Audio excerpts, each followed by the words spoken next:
હવે આવર્ત કોષ્ટકમાં જો આપણે હાઇડ્રોજનનું સ્થાન જોઈએ તો આપણને ખબર છે કે આવર્ત કોષ્ટક કંઈક સમથિંગ આ ટાઈપનું છે. તો એની અંદર બે ટાઈપના અલગ અલગ કદાચ ચિત્રણ તમે જોયા હશે. એકમાં હાઇડ્રોજન છે એ દર્શાવેલું છે અહીંયા, અને એકમાં હાઇડ્રોજનને દર્શાવેલું છે અહીંયા વચ્ચે. તો આ રીતે બે અલગ અલગ ટાઈપના આપણે આવર્ત કોષ્ટક કે પિરિયોડિક ટેબલ જોયેલા હશે. તો એ શું દર્શાવે છે એની આપણે વાત કરી લઈએ કે જો હાઇડ્રોજનની પોઝિશન અહીંયા હોય તો એ દર્શાવે છે એની ગોઠવણ ઇલેક્ટ્રોનની ગોઠવણ પ્રમાણે, એટલે કે ઇલેક્ટ્રોનની કક્ષામાં જે રીતે આપણે ગોઠવીએ એ પ્રમાણેની સ્થાન છે. અને જો હાઇડ્રોજનને અહીંયા દર્શાવેલો હોય તો એ દર્શાવે છે હાઇડ્રોજનના ગુણધર્મ, ઇલેક્ટ્રોન સ્વીકારવા કે મુક્ત કરવાના ગુણધર્મ વિશે. હવે ગુણધર્મથી આપણો મિનિંગ શું, એટલે કે અહીંયા જે સ્થાન છે એનું કારણ કે વિવરણ શું.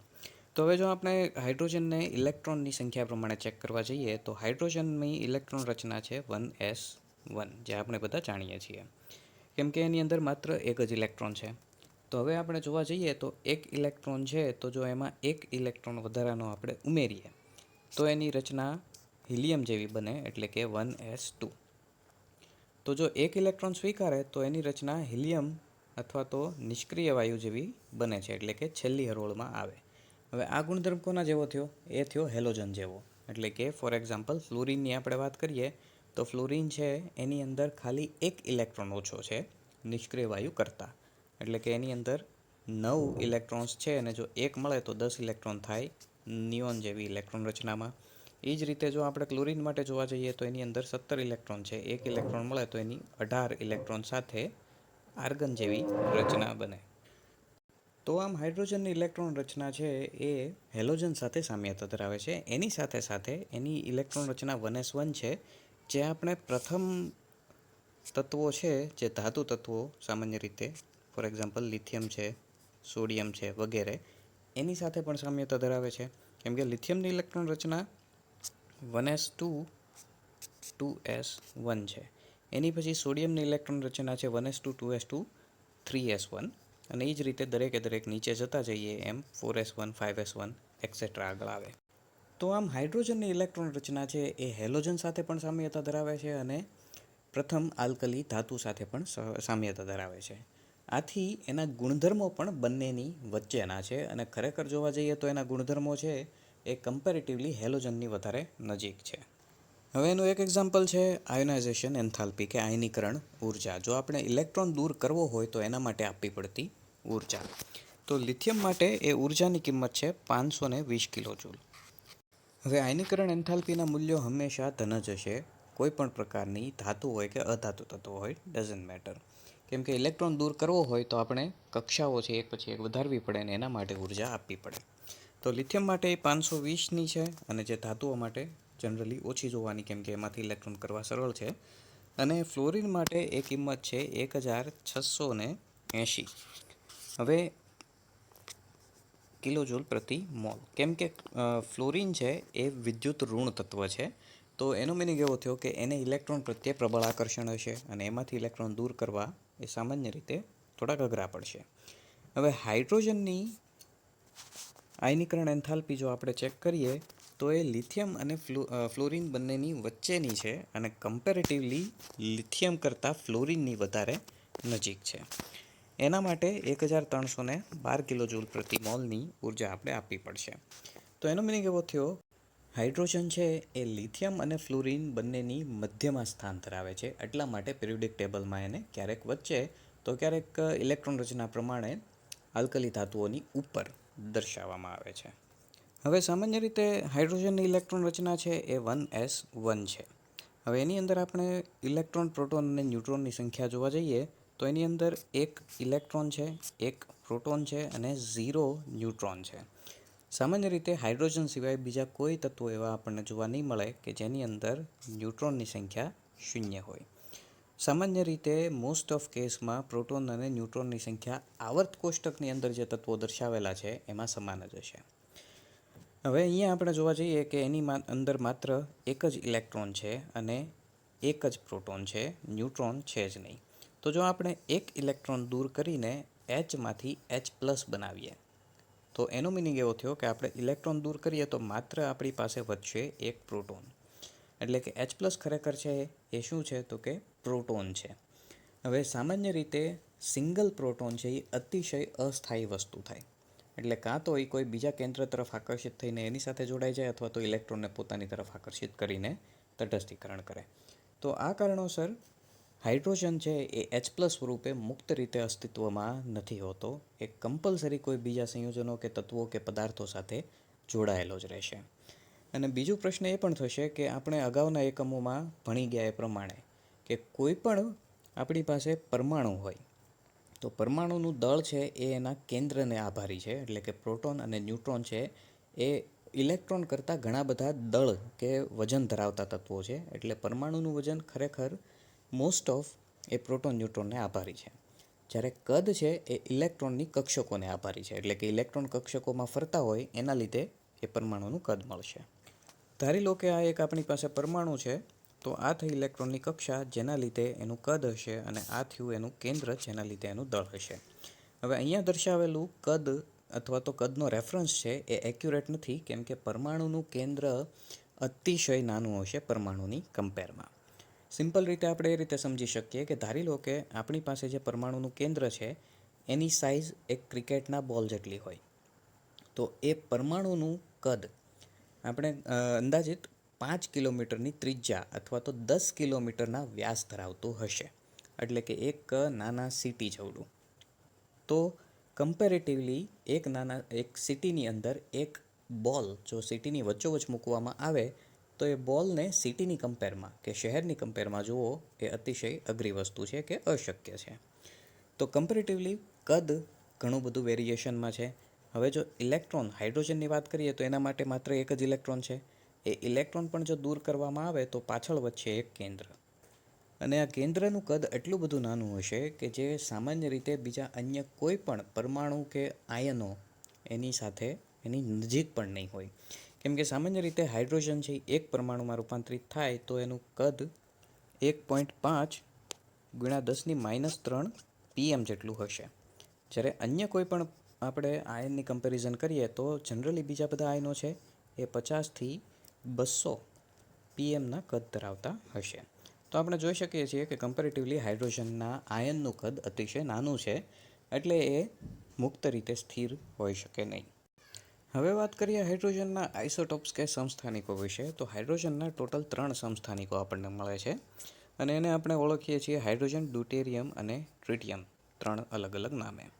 હવે એનું કારણ છે કે હાઇડ્રોજન સામાન્ય રીતે આપણે હમણાં વાત કરીએ એમ કે ઇલેક્ટ્રોન, પ્રોટોન, ન્યુટ્રોનની સંખ્યા હાઇડ્રોજન માટે 1 ઇલેક્ટ્રોન, 1 પ્રોટોન, 0 ન્યુટ્રોન છે. ડ્યુટેરિયમ છે એની અંદર 1 ઇલેક્ટ્રોન છે, 1 પ્રોટોન છે, બટ એડિશનલી એમાં 1 ન્યુટ્રોન પણ છે. અને ટ્રિટિયમની અંદર 1 ઇલેક્ટ્રોન, 1 પ્રોટોનની સાથે સાથે 2 ન્યુટ્રોન છે. તો સામાન્ય રીતે સૌથી સ્થાયી સ્વરૂપ છે એ હાઇડ્રોજન છે, તેથી જ આપણે એને પિરિયોડિક ટેબલમાં સ્થાન આપેલું છે. બાકીના બંને સ્વરૂપો છે એ કમ્પેરેટિવલી અસ્થાયી છે હાઇડ્રોજનની સરખામણીમાં, અને તેથી જ આપણે વધારે એને ધ્યાનમાં લેતા નથી.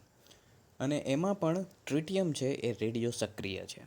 રેડિયો સક્રિય હોવાને લીધે રેડિયો સક્રિય પ્રક્રિયા આપે છે અને બીટા કણોનું ઉત્સર્જન કરે છે. હવે બીટા કણો એકચ્યુઅલમાં બીજું કંઈ નથી પણ એ શક્તિશાળી ઇલેક્ટ્રોન્સ છે. જ્યારે કોઈ પણ રેડિયો એક્ટિવ પદાર્થો છે એની અંદરથી અલગ અલગ પ્રકારના કણો છે એ છૂટા પડશે, આલ્ફા કણ, બીટા કણ, ગામા કણ વગેરે. અને એ દરેકે દરેક કાં તો ઇલેક્ટ્રોન હશે, કાં પ્રોટોન હશે, કાં ન્યુટ્રોન હશે, અથવા તો એનો બંચ હશે, અથવા એટલે કે ઇલેક્ટ્રોન, પ્રોટોન, ન્યુટ્રોન છે એ અમુક સંખ્યામાં એકસાથે એ રેડિયો સક્રિય કેન્દ્રમાંથી છૂટા પડતા હશે. તો આ રીતે અલગ અલગ પ્રકારના કણો છે એ રેડિયો એક્ટિવ પદાર્થોમાંથી મુક્ત થશે, જે શક્તિશાળી હશે અને બીજા કોઈ કણો સાથે અથડાઈને એને અસ્થાયી કરશે. તો ટ્રિટિયમ છે એની ક્વોન્ટિટી કે માત્રા અતિશય ઓછા પ્રમાણમાં છે, અને આ ત્રણેયમાંથી સૌથી વધારે રેર કે દુર્લભ પણ ટ્રિટિયમ જ છે. અને હાઇડ્રોજનના પ્રથમ સમસ્થાનિકને પ્રોટિયમ તરીકે પણ ઓળખાય છે. એટલે કે પ્રોટિયમ, ડ્યુટેરિયમ, ટ્રિટિયમ એમ 3 અલગ અલગ પ્રકારના હાઇડ્રોજન્સ. હવે એના ગુણધર્મો છે એ આપણને ટેક્સ્ટબુકમાં ટેબલની અંદર દર્શાવેલા છે. હવે આપણે વાત કરીએ હાઇડ્રોજનની બનાવટ વિશે. તો હાઇડ્રોજનની બનાવટ છે એ આપણે 2 અલગ અલગ રીતે જોવાની છે. એક છે લેબોરેટરીની અંદર અને એક છે ઔદ્યોગિક રીતે ઉત્પાદન. હવે બંનેમાં મેઇન ડિફરન્સ શું હશે? ઔદ્યોગિક રીતે ઉત્પાદન હોય એમાં સામાન્ય રીતે આપણું મુખ્ય લક્ષ્ય છે ઓછા ખર્ચે વધુ નીપજ મેળવવી. પછી પ્રક્રિયા અઘરી ભલે હોય કે એની અંદર પરિસ્થિતિઓ ભલે થોડીક કમ્પેરેટિવલી ખતરાજનક હોય. દાખલા તરીકે વધારે પડતું ઊંચું દબાણ કે ઊંચું તાપમાન. જ્યારે લેબોરેટરીની અંદર આપણો ટાર્ગેટ શું હશે કે ભલે નીપજ છે એને ઉત્પન્ન કરવા માટે ખર્ચ વધારે થાય, પણ એ સરળ પ્રક્રિયા હોવી જોઈએ અથવા તો સેફ હોવી જોઈએ. તો લેબોરેટરીની અંદર જે પ્રક્રિયાઓ હશે એ થોડીક સેફ પ્રક્રિયાઓ હશે, પણ ઓછું ઉત્પાદન આપતું હશે અને ખર્ચાળ હશે. ઔદ્યોગિક ઉત્પાદનો છે એ વધારે જથ્થામાં ઉત્પાદન મળશે, સસ્તું હશે, પણ કદાચ પ્રક્રિયાઓ અઘરી હોઈ શકે. તો પ્રયોગશાળા માટે અહીંયા આપણને કીધું છે એમ કે સામાન્ય રીતે ઝીંકની સાથે હાઇડ્રોક્લોરિક એસિડની પ્રક્રિયા. આ પ્રક્રિયાઓ છે એ ધોરણ 8ની અંદર વાયુઓની બનાવટમાં પણ મેન્શન કરેલી છે કે લોખંડની ખીલ્લીમાં આપણે HCl કે હાઇડ્રોક્લોરિક એસિડ ઉમેરીએ તો એની અંદર પ્રક્રિયા થશે અને હાઇડ્રોજન વાયુ ઉત્પન્ન થશે, જે ઉપર દિવાસળી રાખતા સળગી ઉઠશે અને ધડાકાભેર સળગી ઉઠશે અને આપણે કન્ફર્મ કરી શકશું કે હાઇડ્રોજન ઉત્પન્ન થયો. તો સેમ પ્રક્રિયા છે એ વધારે સારી રીતે મળશે ઝીંક સાથે, કેમ કે ઝીંક છે એ લોખંડ કરતાં પણ વધારે સક્રિય છે.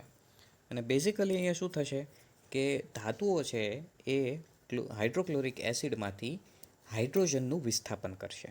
એટલે કે ઝીંક ધાતુ પોતે ઇલેક્ટ્રોન મુક્ત કરીને દાન કરશે હાઇડ્રોજનને, એટલે કે ઝીંકમાંથી આયનો બનશે અને હાઇડ્રોજન છે એ H+માંથી H2 વાયુ બનશે.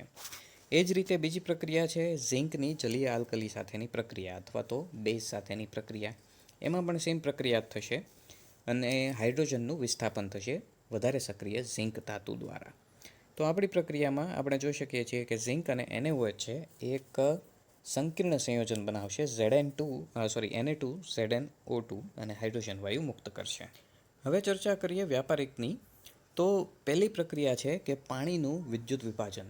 હવે સામાન્ય રીતે પાણીની અંદર જો બીજા કોઈ ક્ષાર કે આયનો હશે તો એ હાઇડ્રોજન અને OH- આયનો કરતાં જો વધારે સક્રિય હશે તો પાણીના વિદ્યુત વિભાજનના બદલે એક ક્ષારનું વિદ્યુત વિભાજન થશે. તો અહીંયા આપણે એક ક્ષાર કે કોઈ અન્ય પદાર્થો છે એ નહિવત પ્રમાણમાં હોય એ ધ્યાન રાખવું જરૂરી છે. એટલે કે આપણે સૌપ્રથમ તો નિસ્યંદિત પાણી લેવું પડશે કે જેની અંદર કોઈ અન્ય ક્ષારો ના હોય, પણ પાણી છે વિદ્યુતનું અવાહક હોવાથી આપણે એની અંદર વહન માટે, વિદ્યુતના વહન માટે થોડીક માત્રામાં એસિડ કે બેઝ ઉમેરવા પડશે. તો થોડુંક એસિડ બેઝ ઉમેરીને પાણીની અંદરથી વિદ્યુત પ્રવાહ પસાર કરતાં એનોડ અને કેથોડ ઉપર અલગ અલગ નિપજો મળશે. આપણે જેમ જાણીએ છીએ એમ કે હાઇડ્રોજન છે એ +1 ઓક્સિડેશન સ્ટેટમાં હશે અને ઓક્સિજન છે એ -2માં હશે. તો હાઇડ્રોજન છે એ ઇલેક્ટ્રોન મેળવીને H+માંથી H2 બનશે, એટલે કે +1માંથી 0 ઓક્સિડેશન અવસ્થા, અને ઓક્સિજન છે એ -2માંથી ઓક્સિજન બનશે, એટલે કે -2માંથી 0 ઓક્સિડેશન અવસ્થા. તો હાઇડ્રોજનને ઇલેક્ટ્રોન મેળવીને રિડક્શન કર્યું એટલે એની પ્રક્રિયા કેથોડ ઉપર મળશે. તો કેથોડ આપશે H2 ગેસ અને એનોડ આપશે O2 ગેસ, કેમ કે એની અંદર ઓક્સિડેશન થયું. તો પાણીવાળી પ્રક્રિયા એકદમ સરળ છે, એની અંદર કોઈ વધારાના કેમિકલ્સની રિક્વાયરમેન્ટ નથી, માત્ર વિદ્યુતની જરૂર પડશે અને નિસ્યંદિત પાણીની અને અલ્પ માત્રામાં એસિડ કે બેઝની, જે ઇઝીલી અવેલેબલ છે. અન્ય પ્રક્રિયાઓમાં વાત કરીએ તો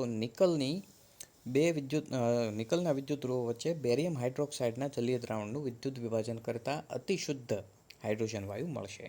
હવે આ પ્રક્રિયાની જરૂરિયાત ક્યારે મળે? જ્યારે આપણે હાઇડ્રોજન છે એ અતિશુદ્ધ અવસ્થામાં જરૂર હોય ત્યારે.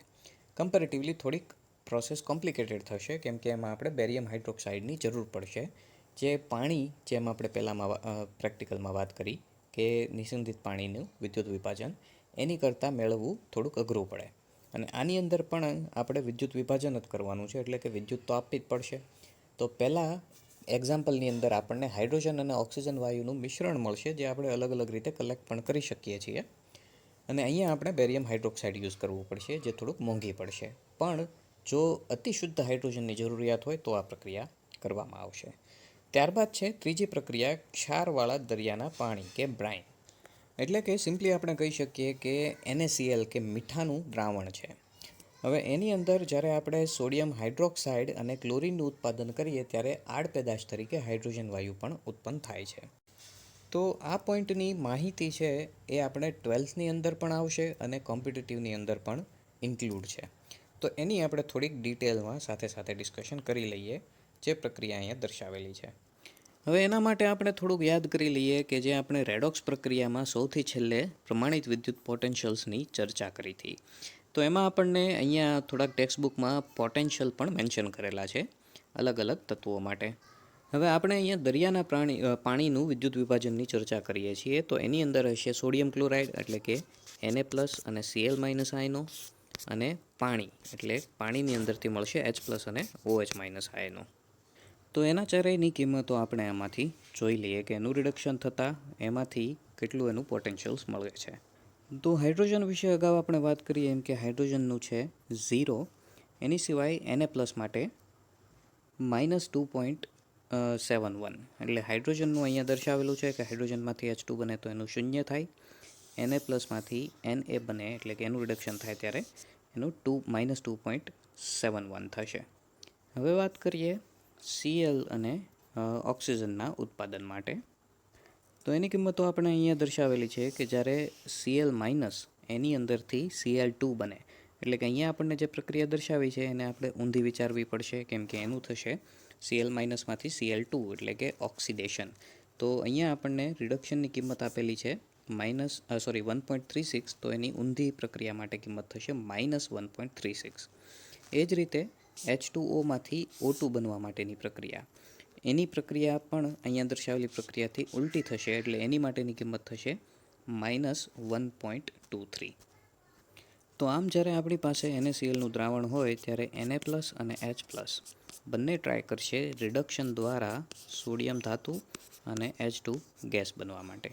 એટલે કે આ બે પ્રક્રિયાઓ છે એ સ્પર્ધા કરશે રિડક્શન માટે.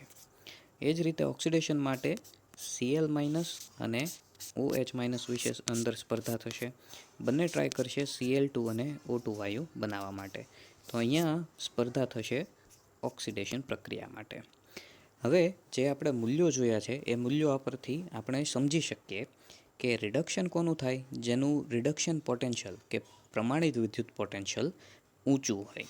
તો હાઇડ્રોજન માટે આપણે જોયું કે 0 છે અને સોડિયમ માટે -2.71 છે. તો આ બેમાંથી ઊંચી કિંમત થશે હાઇડ્રોજનની એટલે હાઇડ્રોજન છે એ રિડક્શન પ્રક્રિયામાં ભાગ લેશે અને H2 વાયુ બનાવશે. એ જ રીતે ઓક્સિડેશન માટે પ્રક્રિયા થશે Cl- ની Cl2માં એટલે કે એનું ઓક્સિડેશન થશે. એટલે કે સોડિયમ છે એ Na+ સ્વરૂપે જ તે દ્રાવણમાં રહેશે અને OH- એ OH- સ્વરૂપે તે દ્રાવણમાં રહેશે. Na+ કે ઓક્સિજન વાયુ બનશે નહીં જો આપણી આગળ ક્ષારવાળું પાણી હશે તો. તો આપણી નિપજો શું થઈ? તો કે આપણને મળ્યું H2 વાયુ, Cl2 વાયુ અને Na+ આયન અને OH- આયન. એટલે કે H2, Cl2 અને Na+ OH- એ બનાવશે NaOH. તો એક સાઈડ H2 ઉત્પન્ન થશે એટલે કે કેથોડ સાઈડ H2 વાયુ મળશે, એનોડ સાઈડ Cl2 વાયુ મળશે અને દ્રાવણની અંદર NaOH હશે જેને આપણે સૂકવીને NaOH ઘન સ્વરૂપે મેળવી શકીએ. તો જ્યારે આપણે Cl2 અને NaOHનું ઉત્પાદન કરીએ છીએ ત્યારે આડપેદાશ તરીકે H2 પણ ઉત્પન્ન થાય છે. અને આ પ્રક્રિયા છે એ આપણે સ્ટાન્ડર્ડ 12ની અંદર પણ ડિસ્કશનમાં આવશે. એટલે કે તમે જોઈ શકો છો કે યુનિટ્સ છે એ અમુક અંશે એકબીજા સાથે સંકળાયેલા છે. જેમાંની પહેલાંનું આપણે યુનિટ જોયું રેડોક્સ પ્રક્રિયા, એમાં દર્શાવેલી રિએક્શન છે એનો રેફરન્સ લઈને આપણે હાઇડ્રોજનની અંદરની પ્રક્રિયાઓનો આપણે વર્ણન કરી શકીએ અથવા તો એની મદદથી સમજી શકીએ. અને સેમ પ્રક્રિયાઓ છે આપણે સ્ટાન્ડર્ડ 12ની અંદર પણ ડિસ્કશનમાં આવે છે. તો બધી પ્રક્રિયાઓ એકબીજા સાથે સંલગ્ન છે, યુનિટ પણ અમુક અંશે એકબીજા સાથે જોડાયેલા જ હોય છે. તો એનોડ કેથોડની પ્રક્રિયાઓ છે એ આપણને અહીંયા દર્શાવેલી છે. ત્યારબાદ હાઇડ્રોકાર્બનની પ્રક્રિયા વરાળ સાથે ઉચ્ચ તાપમાને ઉદ્દીપકની હાજરીમાં કરવાથી આપણને હાઇડ્રોજન મળશે. હવે અહીંયા સ્પેસિફિકલી મિથેનનું એક્ઝામ્પલ દર્શાવેલું છે જેમાંથી કાર્બન મોનોક્સાઇડ અને H2 વાયુ બને છે. હવે અહીંયા H2 અને CO ના મિશ્રણને જળવાયુ તરીકે પણ ઓળખાય છે. અને જળવાયુ છે એ બીજા ઘણા બધા અલગ અલગ પ્રકારના સંયોજનોના ઉત્પાદન માટે યુઝ થાય છે. તેથી એને સંશ્લેષિત વાયુ અથવા તો શોર્ટ ફોર્મમાં સિન્થેટિક ગેસ એનું ટૂંકું રૂપ સિન ગેસ પણ કહેવાય છે. તે જ રીતે કોલસાની પ્રક્રિયા પણ પાણીની વરાળ સાથે ઉચ્ચ તાપમાને કરવાથી સેમ ટાઈપનું સિન ગેસ અથવા તો જળવાયુ મળી શકે.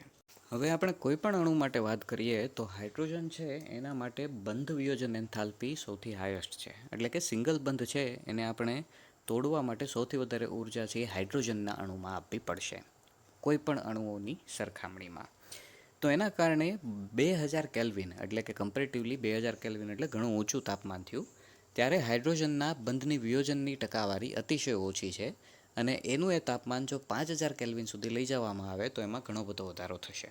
2000 કેલ્વિને 1% પણ પૂરું નહીં થાય, 0.081% વિયોજન થશે અને 5000 કેલ્વિને 95.5% વિયોજન થશે. એટલે કે મિનિમમ ઉર્જા નહીં મળે ત્યાં સુધી બંધો તૂટશે નહીં. તો 2000 કેલ્વિન છે એ ઓલમોસ્ટ કહી શકીએ આપણે કે અપૂરતી ઉર્જા છે હાઇડ્રોજન બંધને તોડવા માટે. હાઇડ્રોજનની પ્રક્રિયા હેલોજન સાથે કરતાં એ હાઇડ્રોજન હેલાઇડ બનાવશે. એટલે કે જે સામાન્ય સ્વભાવ છે એ પ્રમાણે હાઇડ્રોજન છે એ H+ અને હેલોજન છે એ X- બનીને HX બનાવશે. અને લગભગ દરેક હેલોજન્સ છે એ હાઇડ્રોજન સાથે હાઇડ્રોજન હેલાઇડ બનાવશે. ડાયઓક્સિજન સાથે પ્રક્રિયા કરીને એ પુષ્કળ પ્રમાણમાં ઉર્જા મુક્ત કરશે અને પાણી બનાવશે. એટલે કે અહીંયા જે પ્રક્રિયા દર્શાવેલી છે એમાં આપણે જાણીએ છીએ કે હાઇડ્રોજન વાયુ જ્વલનશીલ વાયુ છે અને ઓક્સિજન છે એ દહનપોષક વાયુ. દહનશીલ અને દહનપોષક એવા બંને વાયુઓનું મિશ્રણ અહીંયા આપણે પ્રક્રિયામાં યુઝ કરીએ છીએ. તો આ પ્રક્રિયા દરમિયાન પુષ્કળ પ્રમાણમાં ઉર્જા મુક્ત થશે અને આ પ્રક્રિયા તે રોકેટની અંદર એઝ અ ફ્યુઅલ કે બળતણ તરીકે પણ વપરાય છે. તેથી અહીંયા જે પ્રક્રિયા દર્શાવેલી છે એ પ્રક્રિયા છે એ બળતણ કોષ અથવા તો ફ્યુઅલ સેલમાં વપરાય છે, જે રોકેટની અંદર આપણે બળતણ તરીકે વાપરીએ છીએ. નાઇટ્રોજન સાથે પ્રક્રિયા કરીને એમોનિયા બનાવે છે અને અહીંયા આપેલી પ્રક્રિયા છે એ આપણે હેબર પ્રોસેસ કે હેબર વિધિ તરીકે ઓળખીએ છીએ.